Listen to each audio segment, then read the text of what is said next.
فوری طور پر جو کرنا چاہیے تھا وہ 122 روپے کم کرنے چاہیے تھے، 22 روپے نہیں۔ لیوی کا کیا جواز ہے ان حالات میں کہ جبکہ جنگ لگی ہوئی تھی؟ پیٹرول کے 10 روپے کم کیے لیوی کے، تو ڈیزل پہ 10 روپے بڑھا دیے۔ کوئی بتائے نا کہ یہ ٹیکس جمع کرنے کا کون سا طریقہ ہے؟ آئی ایم ایف کو کوئی اعتراض نہیں ہوتا مریم نواز کے 11 ارب روپے کے جہاز پہ، لیکن آئی ایم ایف کو اس پر اعتراض ہوتا ہے کہ آپ لیوی کیوں کم کر رہے ہیں۔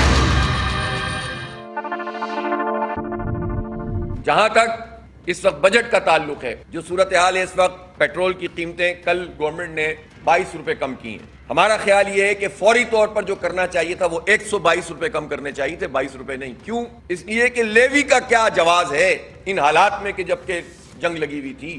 ویسے بھی لیوی تو یہ پیٹرولیم ڈیولپمنٹ لیوی ہے، 8,066 ارب روپے ان کے ریکارڈ میں ہے، سرکار کے جمع کیے ہیں اب تک اس میں، اور یہ پیٹرولیم کو ڈیولپ کرنے کے لیے تھی، ریفائنریز کو کی کیپیسٹی بڑھانے کے لیے تھی، ان کی ایفیشنسی بڑھانے کے لیے تھی۔ تو یہ ساری حکومتیں جو نون لیگ مسلسل رہی ہے، پیپلز پارٹی رہی ہے، 3.5 سال کے لیے پی ٹی آئی رہی ہے، باقی قاف لیگ، یہ سب ایک ہی ہیں۔ یہ جو پیپلز پارٹی اور یہ تو پی ڈی ایم ہے، یہ تو مسلسل حکومت میں۔ تو اب یہ بتائیں نا کہ ان لوگوں نے 8,066 ارب روپے سے پیٹرولیم کی ریفائنری میں یا اس کی ڈیولپمنٹ میں کیا کردار ادا کیا ہے، اور وصول کس سے کیا ہے؟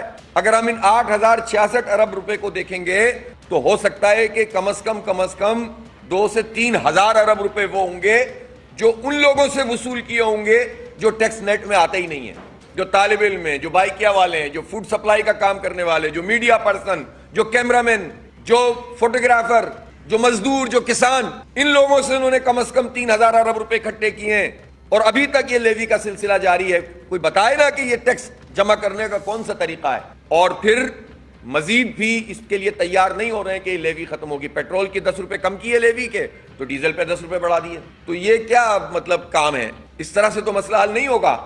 میں نے وزیر اعظم صاحب سے بھی فون پہ کہا تھا، انہوں نے جب فون کیا تھا عید الاضحیٰ کی مبارکباد کے لیے، کہ آپ یہ عوام کے اوپر رحم کریں اور کیوں یہ کیا ہوا ہے، آپ یہ لیوی ختم کریں۔ انہوں نے کہا کہ ہم پر بڑا دباؤ ہے۔ میں نے کہا آپ کیوں دباؤ وصول کرتے ہیں؟ جب جنگی حالات ہوتے ہیں تو فورس میجور ہوتا ہے ہر معاہدے میں، تو ہم کیوں آئی ایم ایف کی غلامی اختیار کریں؟ لیکن ظاہر ہے کہ یہ مسئلہ صرف اتنا سا نہیں ہوتا۔ یہ جو پورا حکمران طبقہ ہے، اس میں بڑے بڑے ٹاپ کے بیوروکریٹس ہیں اور حکومت چلانے والے لوگ ہیں، ان کی آئی ایم ایف سے ایک سودے بازی ہوتی ہے، کک بیکس ہوتی ہیں، اس میں انڈر دا ٹیبل جو ہے وہ ڈیلز ہوتی ہیں۔ یہ عوام کے مفاد میں اس طرح فیصلے نہیں کر پاتے۔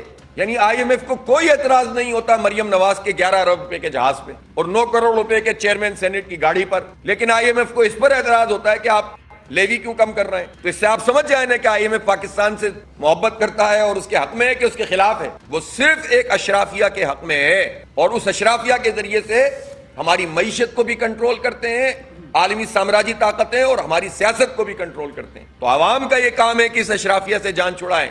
کسی ایک پارٹی کا مسئلہ نہیں ہے، ایک طبقہ ہے کہ جو پورا کا پورا ہم پر مسلط ہے۔